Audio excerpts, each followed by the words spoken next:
Student, आज हम class 8 का first chapter what where and when का सेकंड पार्ट डिस्कस कर रहे हैं। सर्वेज अब बिकम इम्पोर्टेंट। सर्वेज इम्पोर्टेंट था कैसे, सर्वेक्षण यानी सर्वेक्षण महत्वपूर्ण कैसे हो जाते हैं। देखिए, the practice of surveying also become common under the colonial administration. The British believed that a country had to be properly known before it could be effectively administered. कैसे कि सर्वेक्षण यानी औपनिवेशिक प्रशासन के तहत सर्वेक्षण का अभ्यास भी आम हो गया था, यानी सर्वेक्षण भी बहुत ज़्यादा होता था। फिर अंग्रेज़ों का मानना था कि किसी देश को प्रभावी रूप से संचालित करने से पहले उसे ठीक से जाना जाना चाहिए। यानी सर्वेक्षण, जब आप कहीं जाएंगे तो उसके बारे में आप जानते हैं ना कि क्या क्या चाहिए, कैसे कैसे तो कैसे इम्पोर्टेंट था सर्वेज। ये important by the early 19th century detail surveys. 19th century में डिटेल कैसे पता चलता है, यानी 19वीं शताब्दी के प्रारंभ तक पूरे देश का नक्शा बनाने के लिए विस्तृत सर्वेक्षण किया जा रहा था। पूरे देश का नक्शा बनाने के लिए विस्तृत सर्वेक्षण किया जा रहा था। The entire country in the village revenue surveys ये भी बनाया गया था, यानी गांव के बारे में रेवेन्यू सर्वे, राजस्व survey. The effort was to know the topography. उस समय क्या किया जा रहा था गांव में, यानी गांव में राजस्व सर्वेक्षण किए जा रहे थे।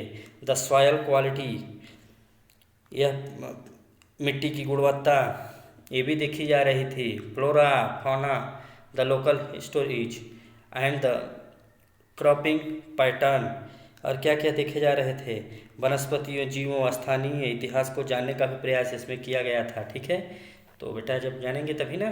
रिलीजन्स के बारे में, रिलीजन्स के बारे में, सेंसस के बारे में, ये सब जाना गया। ठीक है, उसके बाद इनके यहाँ भी देखिए रिलीजन्स, ऑक्यूपेशन के बारे में जाना गया, कॉस्ट के बारे में सर्वेज किया गया। मेनी अदर सर्वेज, और बहुत सारे भी सर्वे किए गए। Botanical surveys, zoological surveys and archaeological surveys या आर्कियोलॉजिकल सर्वेज। ठीक है, एंथ्रोपोलॉजिकल सर्वेज, एंथ्रोपोलॉजिकल सर्वेज भी किए गए। फॉरेस्ट सर्वेज भी किए गए। एंथ्रोपोलॉजिकल मतलब मानव विज्ञान। ठीक है, मानव विज्ञान पर भी सर्वे किए गए, जंगल पर भी सर्वे किए गए। अब आधिकारिक रिकॉर्ड क्या नहीं बनाते हैं, यानी what official records do not tell, क्या नहीं बताते, आधिकारिक रिकॉर्ड्स में हमें क्या नहीं मिलता। From the vast corpus of records we can get to know a lot but we must remember that these are official records. इसमें क्या है कि अभिलेखों के इस विशाल कोश से हम बहुत कुछ जान सकते हैं। ठीक है बेटा, तो देखते हैं इधर कुछ है।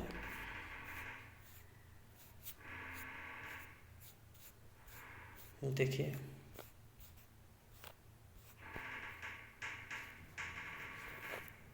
नॉट फिट फॉर कंजम्पशन, इसको देखते हैं, यानी मानव उपभोग के लिए फिट। पहले यहाँ देख लेते हैं ये कि देखिए, they were interested in and what they wished to preserve for posterity. These records do not always help us understand what other people in the country felt and what lay behind their actions. इसमें क्या बताया गया है कि उन लोगों के दृष्टिकोण को प्रोजेक्ट करते हैं और उन्हें बताते हैं। यह जो पिक्चर है 1857 के विद्रोह के बाद अंग्रेज़ों द्वारा निर्मित कई सचित्र पुस्तकों में पाई गई है, यानी अंग्रेज़ों ने बनाया है जो उसी में मिली है, बहुत सारे में। ठीक है, तो इसमें हम आगे देखेंगे। अब यहाँ देखें, for that we need to look elsewhere, वे रुचि रखते थे और क्या चाहते थे कि बाद में when we begin to search for these other sources we find them in plenty, कि आगे क्या होगा उसमें रुचि रखते थे। ये रिकॉर्ड हमें हमेशा यह समझने में मदद नहीं करते हैं कि देश के अन्य लोगों ने क्या महसूस किया और उनके कार्यों के पीछे क्या था, यानी ये हमें ऑफिशियल रिकॉर्ड्स में नहीं मिलेगा। जो ऑफिशियल रिकॉर्ड्स जो बताएंगे वही, यानी आपके इंटरेस्ट के बारे में नहीं कि आपका क्या इंटरेस्ट था उसमें कि नहीं था। उसके बाद देखिए बेटा, उसके बाद क्या था, we have diaries of people, हम लोगों के पास क्या था, डायरीज ऑफ पीपल, यानी महत्वपूर्ण हस्तियों की आत्मकथाएँ भी थी। अकाउंट्स थे, अकाउंट्स ऑफ पिलग्रिम्स, यात्राओं के बुकें थी। एंड ट्रेवलर्स, यात्रियों के ऑटोबायोग्राफीज थी, इम्पोर्टेंट पर्सनालिटीज के। एंड पॉपुलर बुकलेट्स थे, किसके? लोकल बाजार के। Okay. As printing is free, newspaper के बारे में भी बताया गया। पब्लिश्ड एंड इशूज वर, कि उस समय के न्यूज़पेपर में क्या डिबेट्स थे, ये सब भी बताया गया। लीडर्स एंड रिफॉर्मर्स, जो लीडर्स थे यानी नेता थे या रिफॉर्मर्स थे यानी समाज सुधारक, उन्होंने क्या लिखा? टू स्प्रेड देयर आइडियाज, अपने आइडियाज़ को। पोएट एंड नॉवलिस्ट रोट, उन्होंने क्या लिखा? अपनी फीलिंग। ये सब हम लोग देखते हैं ना बेटा, तो ये सभी ऑफिशियल में ही आएगा। ठीक है, ये सभी एक प्रकार के स्रोत ही हैं इतिहास को जानने के। All the sources were produced by those who are literate, जो पढ़ने लिखने में शिक्षित थे उन्होंने ही लिखा। From these we will not be able to understand how history was experienced and lived by the tribal and peasants. Tribal और पीजेंट्स के बारे में भी, आदिवासी और किसानों के बारे में भी बताया गया। उस समय के was experience lived by the, जो कहाँ का, the workers in the mines, और जो माइंस के वर्कर्स थे यानी खदानों में, या पुअर ऑन द स्ट्रीट, या जो सड़क पे रहते थे। Getting to know their lives is a more difficult task, इनके जीवन को जानना भी एक कठिन कार्य है। इनको भी जब हम इनके बारे में सोचते हैं तो at this can be done if you make a little bit of effort, फिर भी यह किया जा सकता है अगर हम थोड़ा सा प्रयास करें। जब आप इस पुस्तक को पढ़ेंगे तो आप पाएंगे कि यह कैसा किया गया था। तो कहने का मतलब है बेटा कि हमें इतिहास में देखें, अब हम कंजप्शन देखेंगे। कंजप्शन यानी मानव उपभोग के लिए क्या फिट थी, क्या फिट नहीं थी। नॉट फिट, और नॉट फिट यानी क्या फिट नहीं थी, यानी न्यूज समाचार पत्र देश के विभिन्न हिस्सों में थे। Accounts of movement in different parts, समाचार पत्रों में डिफरेंट पार्ट्स के account movements and different movements बताए गए। Here is a report of a police strike, 1946 की एक हड़ताल का भी रिपोर्ट है।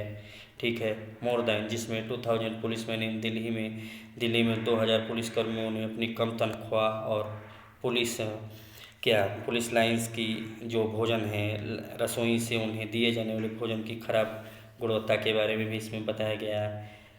एज द, यानी ये फिट नहीं थे कि रसोई से उन्हें दिए जाने वाले भोजन की खराब गुणवत्ता के विरोध में गुरुवार सुबह अपना भोजन लेने से इनकार कर दिया था, ये भी बताया था। देखिए, Thursday morning as a protest against their low salaries के बारे में भी बताया गया है। जैसे ही यह खबर, उसके बाद देखिए, as the news spread to the other police station, जैसे ही यह खबर अदर पुलिस स्टेशनों में फैली, वहाँ भी स्ट्राइक होने लगी, जाहिर सी बात है। Unity refuse to take food, one of the strike set the food supplied to us from the police lines kitchen is not fit for human consumption, police line की रसोई से हमारे लिए आपूर्ति किए जाने भोजन मानव उपभोग के लिए फिट नहीं है। यहाँ तक कि इसे कैटल्स यानी मवेशी भी से नहीं खाएंगे। क्या नहीं खाएंगे? जो चपाती और दाल हमें मिलती है, ये बताया गया था हिंदुस्तान टाइम्स में 22 मार्च 1946 में लिखा गया था। ठीक है, तो बेटा आज का आपका यह चैप्टर कंप्लीट हुआ। इस चैप्टर में हमें यही मुख्य रूप से बताया गया इतिहास की प्राचीन चीज़ें, कि हमने स्रोत देखा कि कैसे कैसे स्रोत मिलते थे, ऑफिशियल रिकॉर्ड देखा, डेट्स देखे, राजाओं के बारे में देखे, इतिहास हम लोग क्यों क्यों पढ़ना चाहिए, ये भी हम लोगों ने देखा।